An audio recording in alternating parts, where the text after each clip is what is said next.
Ang Diyos ay hindi kailanman nagmamadali.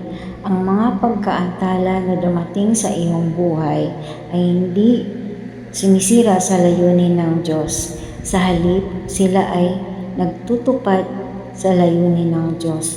Ginagawa kanilang mas mabuting tao. Ginagawa kanilang mas katulad ni Hesus Kristo.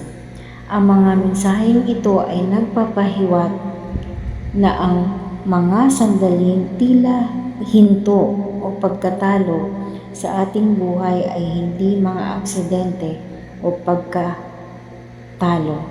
Bagaman mahirap tanggapin sa simula, ng mga ito ay malalim na plano ng Diyos para sa atin. Parang isang kahoy na kailangang dumaan sa pagkahukay, pagpuputol at pagpapahinga bago ito maging isang matibay na bahagi ng isang tahanan.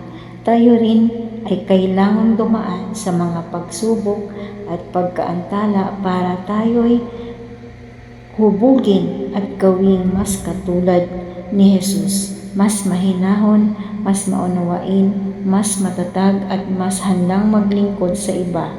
Ang bawat araw na tila ay walang pag-unlad ay isang pagkakataon para tayo'y magtiwala lalo sa Panginoon, sa oras at plano, dahil alam ng Diyos ang pinakamabuting paraan at oras para ibigay ang lahat ng kailangan natin. Tayo ay manalangin. Mahal na Panginoon, salamat sa mga salita na nagpapahinga sa aking puso, sa mga oras na ako'y nagmamadali at nakakaramdam ng kalituhan dahil sa mga pagkaantala sa aking buhay. Pinapaalam niyo sa akin na kayo ay hindi kailanman nagmamadali. Nalangin ko po na bigyan niyo ako ng lakas na tanggapin ang bawat sandali ng paghihintay. Turuan niyo akong makita ang mga pagkaantala na ito ay hindi pagkatalo, kundi bahagi ng inyong layunin na gawin akong mas katulad ni Hesus. Hubugin ninyo po ako sa mga pamamagitan ng mga pagsubok na ito. Gawin akong mas mahinahon, mas maunawain at mas may pananampalataya sa inyong tamang oras.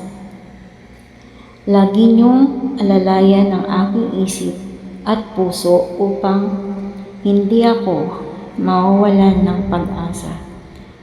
Pinagkaloob niyo sa akin ang laging maniwala sa inyong pinangangasiwaan ang lahat ng nangyayari ay para sa aking ikabubuti. Ito ang aking dalangin sa pangalan ni Hesus, aming Panginoong tagapagligtas. Amen.